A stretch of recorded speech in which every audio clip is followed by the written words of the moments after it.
धुआं उठता है वो हमारी सांसों में जाता है और हमको बीमार करता है, जिससे हमारे शरीर को स्वास्थ्य को हानि होती है। तो जीने के अधिकार की तरफ सुप्रीम कोर्ट में नहीं याचिका दायर कर दी। उस याचिका को सुप्रीम कोर्ट ने ज़्यादा महत्व दिया कि उसके लिए अलग से कोर्ट, जिसको आज हम एनजीटी के नाम से जानते हैं, नेशनल ग्रीन ट्रिब्यूनल, राष्ट्रीय हरित प्राधिकरण की स्थापना की गई, सिर्फ इस उद्देश्य से कि हमारा जो पर्यावरण है वो शुद्ध रहे और किसी भी तरह से हो जाए। तो ये मानव जीवन से संबंधित है कि आप धुआं करेंगे। आप देखिए दिल्ली में ठंडियों में अक्सर न्यूज आती है कि गैस चैम्बर बन जाता है दिल्ली। उसका एकमात्र कारण नहीं, लेकिन एक प्रमुख कारण हमारी जो पंजाब, हरियाणा, हमारे उत्तर प्रदेश के 8 जिले जो एनसीआर के हैं, वहाँ पराली जलाई जाने का एक बड़ा कारण था, धुआं होता था। अब उससे क्या क्या नुकसान है कि पर्यावरण को नुकसान होगा, दूसरा आपके खेत को नुकसान होगा, तीसरा आप अपनी संपत्ति जला रहे हैं। आप अपना घर क्यों जलाएंगे भाई? उसके आपको चीज़ की वैल्यू मिल सकती है। आगरा में हम बैठे हैं, बहुत किस्मत वाले इस मामले में हम लोग हैं कि हमको पराली जलाने की नौबत नहीं आ रही है। मैं किसान भाइयों का धन्यवाद भी दूंगा कि ये तीसरा साल है जब आगरा जनपद में पराली जलाने की एक भी घटना नहीं हुई है। तो इसके लिए मैं आप लोगों को बहुत बहुत धन्यवाद भी देता हूँ। और मैं चाहूँगा कि हमारे शून्य का जो है हम इसमें शून्य पे बन, क्योंकि देखिए पराली जलाने के जो नुकसान है वो है, पराली के फ़ायदे क्या हैं। तो उदाहरण दूँगा, बहराइच, वहाँ पे पराली जलाने की करीब एक ज़िले में 100-150 से ज़्यादा घटनाएँ हो रही थी। वहाँ पे एक हमारे किसान भाई जो थे, उसी के से एक ने एक इंडस्ट्री लगाई और पराली से वो ब्रिकेट्स बनाने लगे। और वो अब क्या है कि 8-10 ज़िलों के किसान उनको पराली बेचते हैं और उसका एक अच्छा मूल्य ले रहे हैं वो पराली का। जो धान की पराली होती है, कहीं 700 रुपये 800 रुपये कुंटल तक भी उन्होंने खरीदी हुई है। और आगरा में तो खैर वैसे पराली का रेट, हमारे चारे की इतनी कमी है आगरा में, तो उसके कारण नहीं हो पा रही है। तो ये तो होगी पराली जलाने ना जलाने, क्योंकि आगरा में जलती नहीं, तो मैं उस पर ज़्यादा नहीं जाऊँगा। मैं कुछ योजनाओं के बारे में बात करूँगा जो हमारी इंस्टीट्यूट की योजना बोलते हैं।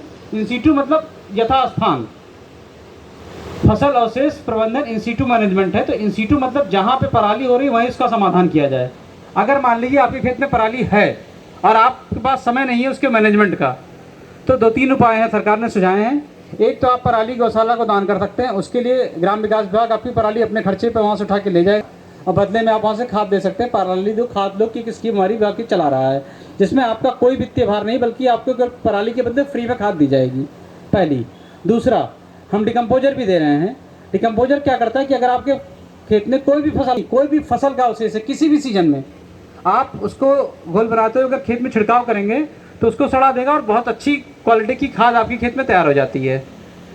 अगली स्कीम क्या है, हम कुछ यंत्र, कृषि यंत्र जो अवशेष पराली के जो अवशेष है उसको मैनेजमेंट के लिए, स्ट्रा चापर है आपका, सुपर सीडर है, हम इसको 50 से लेकर के नाम पर हम देते हैं।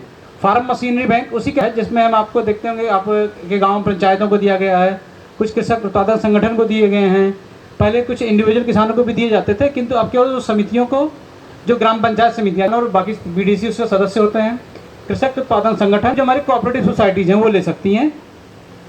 वो 80% छूट पर उनको हम ट्रैक्टर, एक कोई भी एक यंत्र जो और लेना चाहता है वो साथ में इंस्टीट्यूट के कुछ यंत्र जैसे सुपर सीडर हो गया, आपका हैप्पी सीडर हो गया, या आपका मल्चर हो गया, इस तरह के यंत्र हम उसको छूट पे देते हैं। और उसके अलावा भी हमारी कस्टम हायरिंग की स्कीम, इंडिविजुअल किसान भी उसमें यंत्र ले सकता है, उसमें 40% तक छूट है। इस तरह की हमारी फसल अवशेष की प्रबंधन की काफ़ी स्कीम्स है, जो आप यूपीकल्चर.com पे हमारी वेबसाइट है। जो लोग कंप्यूटर मोबाइल चला रहे हैं या उनके घर में कोई चला रहा है जरूर नोट कर लें। कृषि विभाग से संबंधित कोई भी जानकारी चाहिए आपको, आप यूपीकल्चर.com पर जाएँ और आपको सारी जानकारियाँ वहाँ पे आपकी अपनी भाषा हिंदी में मिलेंगी। आप डिटेल से उसका अध्ययन कर सकते हैं। जो स्कीम्स आ गई हैं, जो आने वाली जो सरकार की योजनाएं हैं, वो सबकी जानकारी आपको मिलेगी। कृषि विभाग से कोई लाभ लेना, आपको वेबसाइट पर पंजीकृत होना अनिवार्य है, upagriculture.com, इस पर आपका पंजीकरण होना अनिवार्य है।